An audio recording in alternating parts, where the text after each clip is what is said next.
વિદ્યાર્થી મિત્રો, STI3 men's બેચમાં તમારું હાર્દિક સ્વાગત છે. ગુજરાત કેરિયર એકેડમીના પ્લેટફોર્મ પરથી હું ડૉક્ટર અતુલ સર બોલું છું. STI3 મેન્સ બેચનો આજનો વિષય GS2 છે, જેમાં આપણે આજે નીતિશાસ્ત્ર એથિક્સનું થોડુંક અધ્યયન કરીશું. મિત્રો, એથિકા શબ્દ પરથી આવ્યો અને પ્રાચીન સંસ્કૃતિથી જે કોઈ પણ સભ્ય સમાજની સંસ્કૃતિ હોય અત્યાર સુધી મનુષ્ય જીવન સાથે વણાયેલ છે. મનુષ્યની સભ્યતા અને સંસ્કૃતિનો આધાર નીતિમત્તા છે, એથિક્સ છે.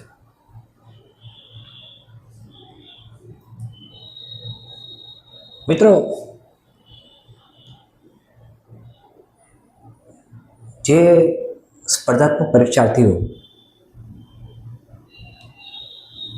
સાયન્સમાં હતા, જેમણે વિજ્ઞાન પ્રવાહનો અભ્યાસ કર્યો છે, સાયન્સ સ્ટ્રીમનો અભ્યાસ કર્યો છે, તેમને ખ્યાલ હશે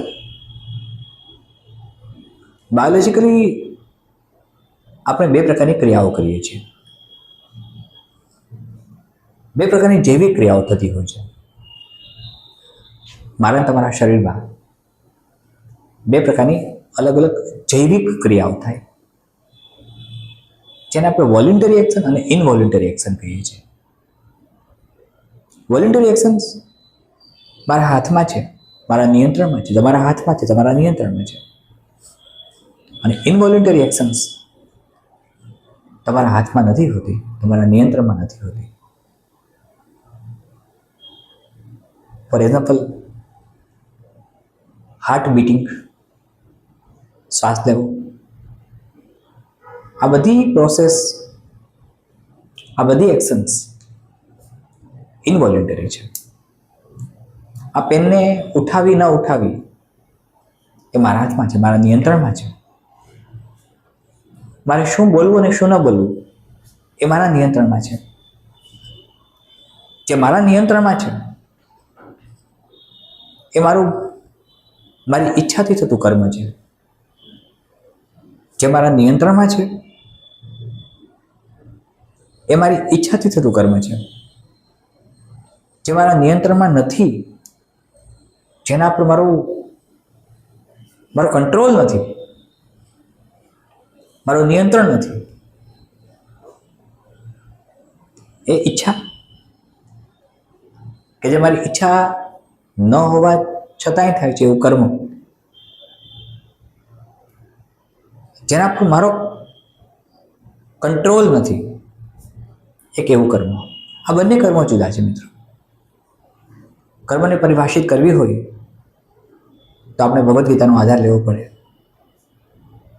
ભગવાન કૃષ્ણએ અર્જુનને ઘણું કહ્યું કર્મ વિશે. આપણે પ્લેટો, સોક્રેટિસ, એરિસ્ટોટલ આ બધાને કોટ કરવા પડે. આપણે ભર્તૃહરિનું નીતિશાસ્ત્ર જોવું પડે. આપણે કૌટિલ્ય નીતિ ભણવી પડે. પણ જ્યારે કર્મની વાત કરીએ છીએ આપણે, એક અધિકારી તરીકે તમે જ્યારે કર્મ કરતા હશો, તમે એક સુપ્રશાસન તરફ જઈ રહ્યા હશો, ત્યારે કયા કર્મ ઉપર તમારું નિયંત્રણ છે અને કયા કર્મ પર તમારું નિયંત્રણ નથી. મિત્રો, બંને પ્રકારના કર્મ આવશ્યક છે. બંને પ્રકારના કર્મ. જે કર્મ તમારા તાબા હેઠળ છે, જે કર્મ તમારા તાબા હેઠળ છે, જે કર્મ તમારા નિયંત્રણ હેઠળ છે, તેના માટે તમે રિસ્પોન્સિબલ છો, જવાબદાર છો. જે કર્મ તમારા તાબા હેઠળ નથી, જે કર્મ પર તમારું નિયંત્રણ નથી, પ્રભુત્વ નથી, તમારું સ્વામિત્વ નથી, એ કર્મ માટે તમે ઉત્તરદાયિત્વ નથી, તમે જવાબદાર નથી. મિત્રો, કર્મની મીમાંસા ભગવાન કૃષ્ણએ ગીતામાં આપી, ઉપનિષદોમાં આપણે આપવામાં આવી છે. ઉપનિષદોમાં, અરણ્યકમાં, સ્મૃતિ અને સંહિતાઓમાં ઘણું બધું કર્મ વિશે લખાયું છે. પણ એક પ્રશાસક જ્યારે સુશાસન તરફ જાય છે, એક વહીવટ કરતા સરકારી અધિકારી તરીકે જ્યારે એનું કાર્ય કરે છે, ત્યારે એનું કર્મ જે બધાને લાગુ પડે છે, અસર કરે છે. તો કર્મની મીમાંસા જ્યારે આપણે જોઈએ છીએ મિત્રો, ત્યારે સ્વાભાવિક છે કે કર્મ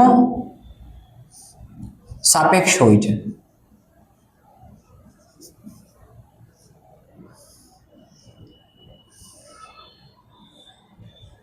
કર્મ નિરપેક્ષ પણ હોય છે.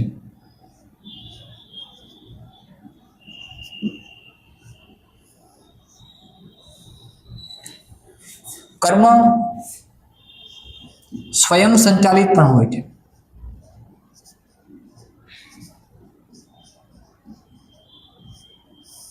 અને કર્મ પર સંચાલિત પણ હોય છે. પર સંચાલિતનો અર્થ એવો થયો કે જેના પર અન્યનું નિયંત્રણ છે, ચાહે બાયોલોજિકલ એક્શન હોય, ચાહે કોઈ પણ હોય.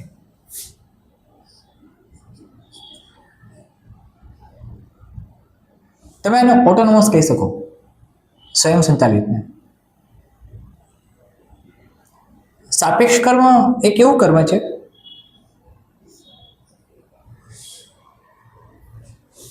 જેમાં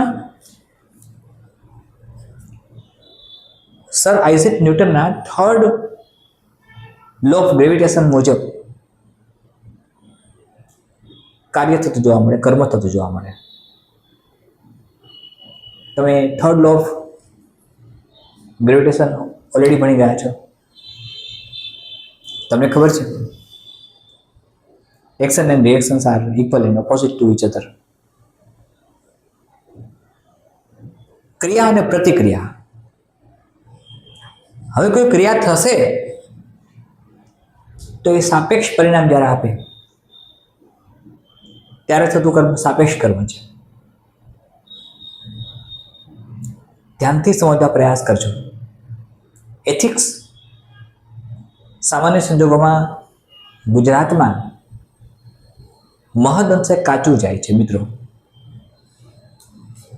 હું અભ્યાસની દ્રષ્ટિએ વાત કરું છું, તમારા જનરલ સ્ટડીની દ્રષ્ટિએ વાત કરું છું કે એથિક્સનું કન્ટેન્ટ કાચું જાય છે. કારણ એ છે કે એથિક્સ સમજવા માટે વાઇડ સ્પેક્ટ્રમ તરફ જવું પડે,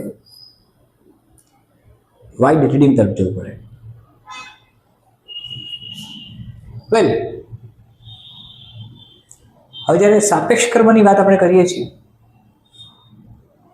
કે કોઈ ક્રિયા થઈ અને એનો પ્રતિભાવ, એની પ્રતિક્રિયા સામેથી કેવી મળે છે.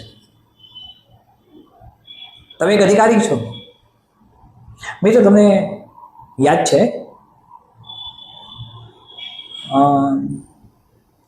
Jallianwala Bagh, general ડાયરનો order. તમને યાદ છે ચોરી ચોરા ઇન્સિડન્ટ ફ્રીડમ મૂવમેન્ટમાં, જ્યારે આખું પોલીસ સ્ટેશન બાળી નાખવામાં આવ્યું અને મહાત્મા ગાંધીએ સ્ટેપ પાછી ખેંચી, એક રિએક્શન આવ્યું. જે કર્મ થયું એની પ્રતિબદ્ધ ક્રિયા થઈ. તમે એક અધિકારી છો, એક પોલીસ અધિકારી બનો છો, તમારી સામે કેટલાક આવારા તત્વો ગુંડાગીરી કરે છે.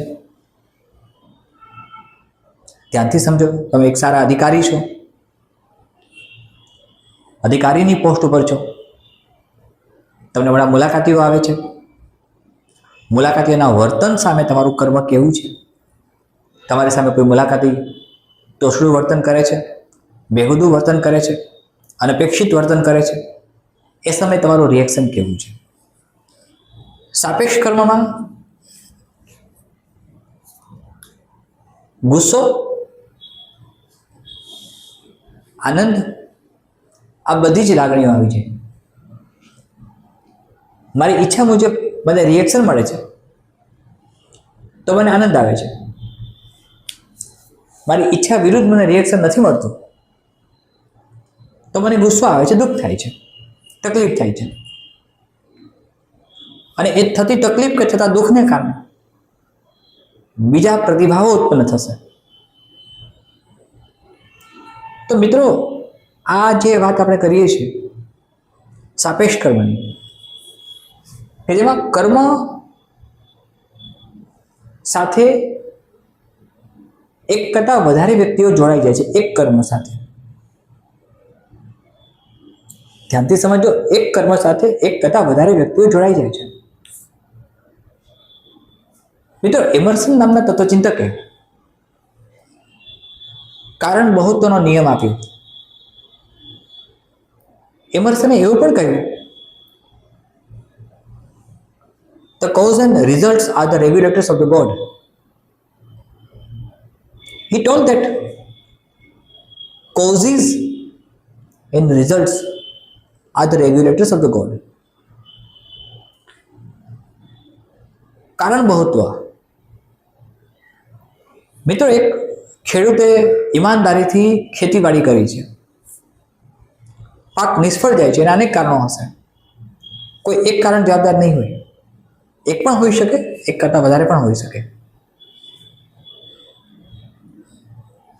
તો મનુષ્યના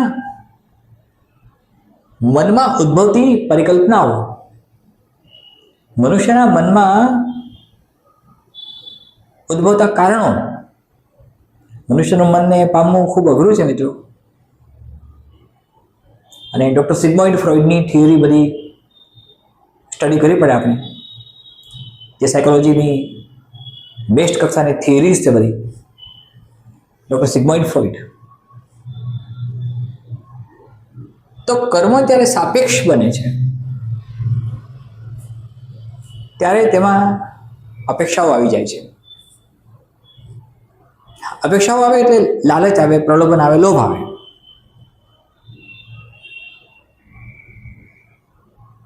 તમે વારંવાર એક સેન્ટેન્સ ભણો છો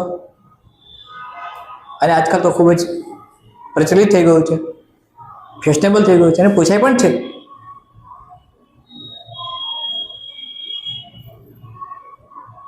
તો એવા કેટલાક સેન્ટેન્સીસ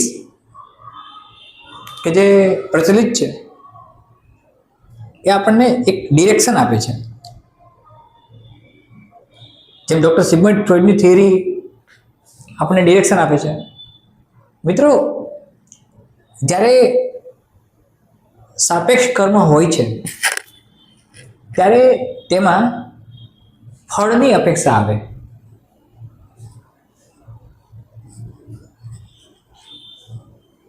એક ઉચ્ચ અધિકારીને જ્યારે લાલચ આપવામાં આવે અને ઉચ્ચ અધિકારી લલચાઈ જાય અને લાલચ અને પ્રલોભનથી દોરવાઈને એ કોઈ એવું કર્મ કરી બેસે જે કર્મ જાહેર વહીવટની દ્રષ્ટિએ, જે કર્મ સરકારી નીતિઓની દ્રષ્ટિએ, જે કર્મ કાયદા અને અનુશાસનની દ્રષ્ટિએ યોગ્ય ન હોય,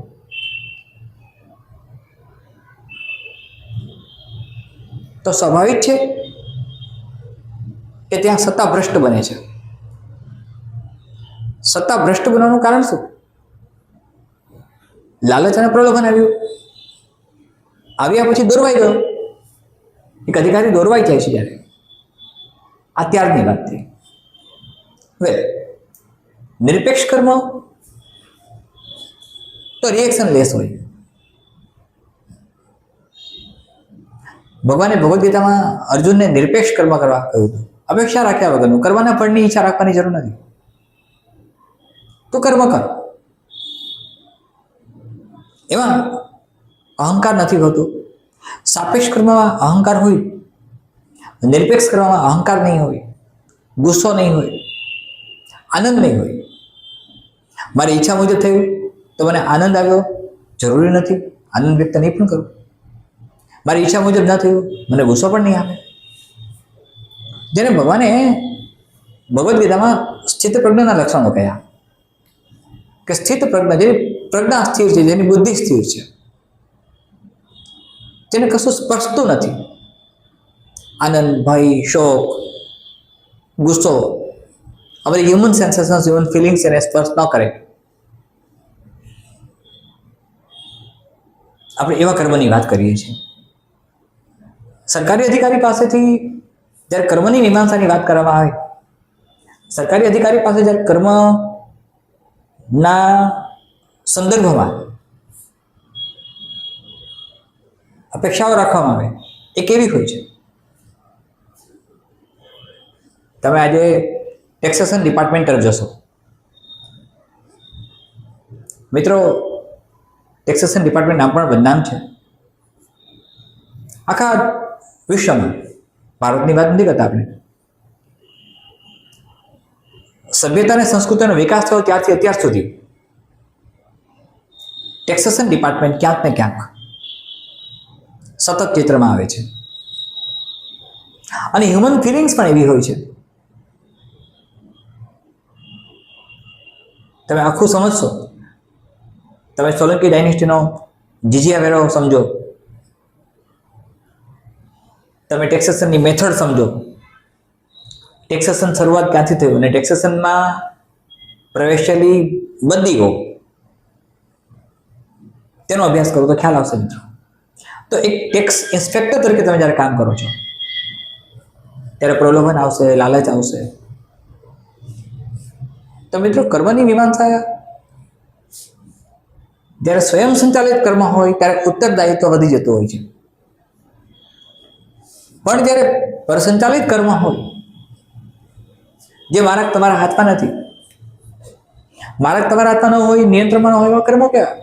તો તમે મને કહેશો કે સર એ તો ગાંડપણની નિશાની છે. કોઈ ગાંડો માણસ છે એ તો ગમે તે કરશે, કારણ કે એનું જાત ઉપરનું ખુદનું નિયંત્રણ નથી.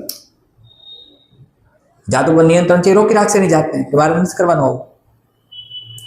તો કર્મ શીખવાડે શું?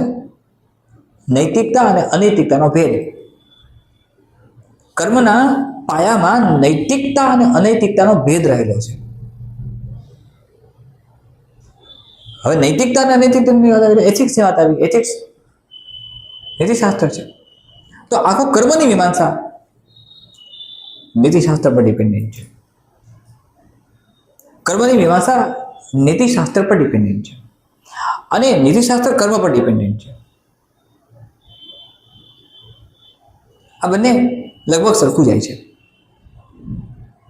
મિત્રો એક ટૂંકી વાત તમને કરું તો,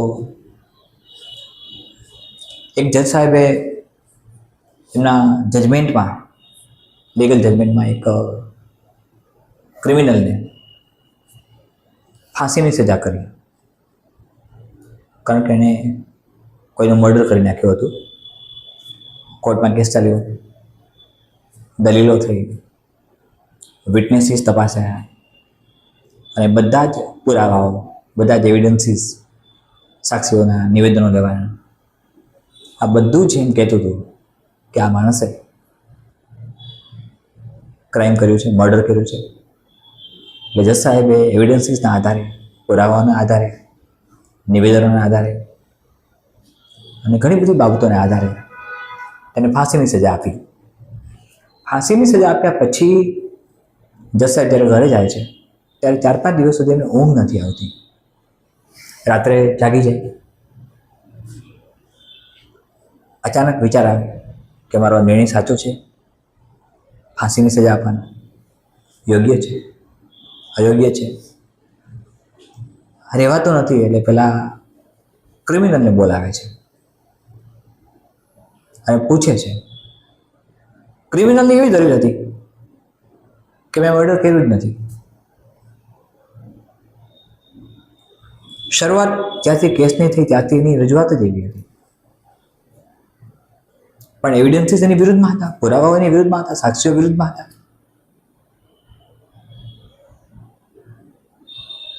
જજ સાહેબ બોલાવે છે, એને પૂછે છે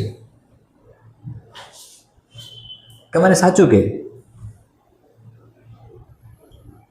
તે મર્ડર કર્યું છે? પેલો માણસ ના પડે છે, રડવા મળે છે કે ના સર મેં નથી કર્યું, હું ક્યાંય જવાબદાર નથી. જજ સાહેબ કહે છે કે સાક્ષીઓ તારી વિરુદ્ધમાં છે, પુરાવો પ્રમાણો એમ કહે છે કે તે મર્ડર કર્યું છે, તમારે સાચું શું માનવું?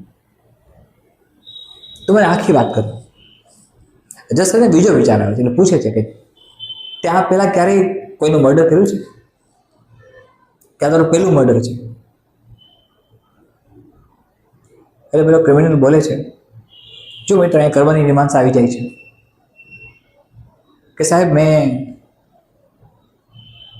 આ મર્ડર તો કર્યું નથી, આ ક્રાઇમમાં હું જવાબદાર નથી, પણ આજથી 15 વર્ષ પહેલાં મેં એક મર્ડર કર્યું હતું, એક ક્રાઇમ કર્યો હતો, અને ત્યારે પુરાવાઓ નહોતા, સાક્ષીઓ નહોતા, પ્રમાણ નહોતા, એટલે મને જજ સાહેબે જે તે સમયે જે તે જજ સાહેબે નિર્દોષ છોડી મૂક્યો હતો.